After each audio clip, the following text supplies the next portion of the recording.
Bienvenue au premier épisode de La Casa des Cocos! La Casa des Cocos, je suis plus sûr, mon amour, si c'est nice. Ça sonnait bien comme quand on l'a dit avant, mais là, c'est le premier épisode, ça, je sais pas si c'est bon. La Casa des Cocos! Ok, regarde, regardez, ok, Casa des Cocos, c'est bon pour l'instant, mais si l'épisode 2, on n'aime pas ça, On va changer. on change. Ok, je suis down. Parfait.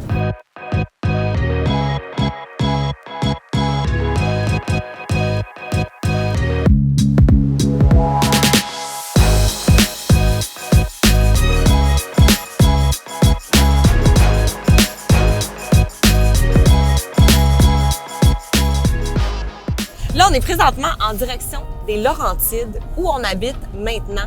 Mais tu vois, à la base, on ne cherchait pas du tout à acheter ici. C'était un concours de circonstances. Parce que, Lou et moi, on est deux Montréalais endurcis des 514.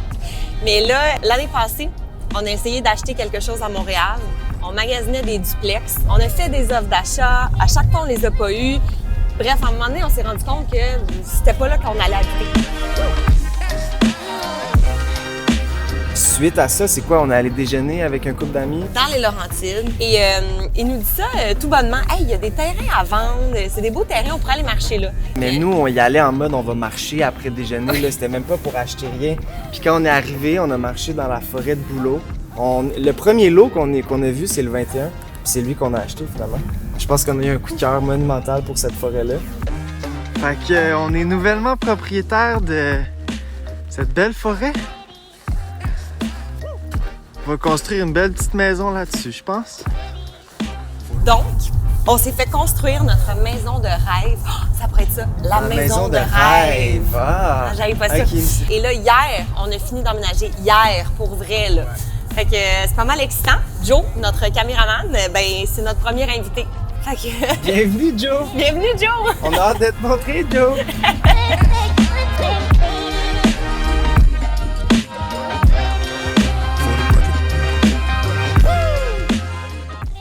La maison est là, mais avant de vous la montrer, on voulait absolument vous montrer un peu le processus par lequel on est passé avant de l'implanter là, la maison. Puis quand on est arrivé, ça fait quoi, un an? Un an et demi. Un an et demi déjà, fait qu'il y avait comme à peu près ce setup-là, la neige, quand on est venu marcher ici la première fois. Puis c'est ça qui est dur, de penser à un plan de maison, le dessiner, puis marcher là-dedans, puis avec des bouts de ficelle, essayer d'implanter la maison sur le terrain. Mais surtout, ce qui est encore plus majeur que ça, c'est que nous, on est venu marcher, on a fait « Ah, wow, un beau terrain plat, ça va être facile à gérer. » On a dit mot pour mot « Ah, c'est un plateau naturel ici, c'est parfait pour construire. » Puis vous allez voir à quel point elle est escarpée. Puis ça aussi, c'est un apprentissage qu'on a fait parce que c'est notre première construction.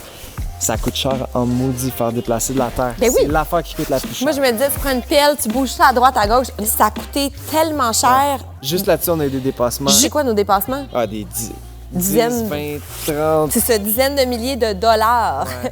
Fait que tu commences ton projet avec ça Dans déjà. le rouge avec ça. Je pense que la web-série, ça va être ça, entre autres. Ouais, Ça va être- on veut vous montrer nos bons coups, nos moins bons coups. Tu sais, nous, on s'est lancé là-dedans, on connaissait à rien. Ouais, exact. Puis on a appris beaucoup. Fait que là, sans plus attendre, on va flipper caméra de bord. Puis on va vous montrer notre structure, notre revêtement, nos fenêtres. On est bien excités, elle plus que moi. OK, bye!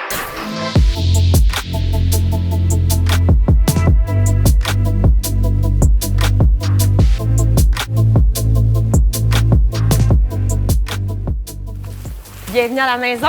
Ouais, la sentez-vous, la petite pente? Nous, on pensait que c'était un terrain plat, puis finalement, c'est quand même... Mais je pense qu'on aime ça. La maison, elle est comme déposée au sommet. C'est super impressionnant, je trouve. je regrette pas, finalement. Moi non plus. C'est un bon Moi non choix. Comme vous voyez, on a opté pour un look scandinave pour la maison. Minimaliste, épuré, linéaire. C'est une maison d'architecte. Oui, c'est Puis vrai, ben notre oui. architecte, on va C'est- le mentionner, hein? C'est le papa de Lou. Nouvellement retraité, on a eu cette chance-là, gros timing. On est arrivé avec ça, on lui a parlé du projet, puis il était comme, you know what, on le fait, genre ça va me faire plaisir. Fait que c'est pas une maison modèle, c'est vraiment une maison unique qu'on a configurée, qui a eu ben des versions pour Hi. prendre à notre goût. Ouais. Merci, Dad. Ouais.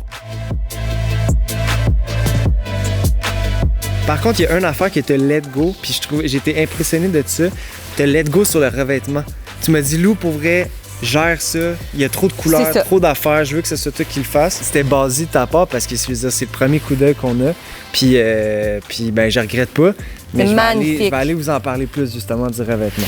Ça, c'est une affaire juste de boys. OK, bye. Donc, par rapport à notre revêtement extérieur, notre choix s'est arrêté sur du cèdre blanc qu'on a décidé de mettre à la grandeur de la maison.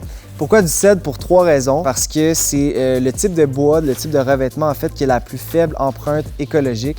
Le cèdre blanc, c'est un produit qui est local, qui vient de l'Est du Canada. Donc ça aussi, c'était quelque chose qui était important pour nous. Et finalement, c'est un produit qui peut pas pourrir, qui peut pas créer de la moisissure puis des champignons au fil du temps. Fait que c'est probablement la meilleure chose que tu peux mettre sur ta maison pour qu'elle respire.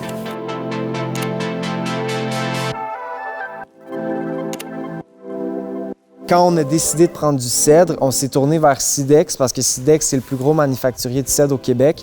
Quand je suis arrivé là-bas, j'ai fait le saut parce que j'ai jamais vu autant de choix de couleurs que tu peux mettre sur ta maison. Puis même si tu n'es pas satisfait avec les choix qu'ils ont là-bas, tu peux personnaliser ta propre couleur. Fait que ça, c'est vraiment chouette. Ils ont tout de suite proposé le produit Eternity, qui lui est un cèdre pré-vieilli. Ça veut dire que dans la couleur, en fait, il y a déjà du gris. Parce qu'avec le temps, c'est inévitable. Le cèdre va changer, va perdre un peu sa teinture originale, puis va tourner plus vers une couleur grisâtre. Mais vu que cette couleur-là a déjà un peu de gris à l'intérieur, ça va comme empêcher la transition trop drastique au niveau du visuel. Puis, je trouve que ça fit aussi, ça respecte la nature, ça fit avec les bouleaux. Je sais pas, ça c'est vraiment un coup de cœur pour moi. Fait qu'on a fini l'extérieur, on vous a montré nos choix de revêtements. On rentre en dedans? En fait, nous, on rentre en dedans. Vous, va falloir attendre. C'est ça, c'est la semaine prochaine. Hein? Ben oui, dans le prochain épisode. Désolé. Bye! Merci à nos partenaires.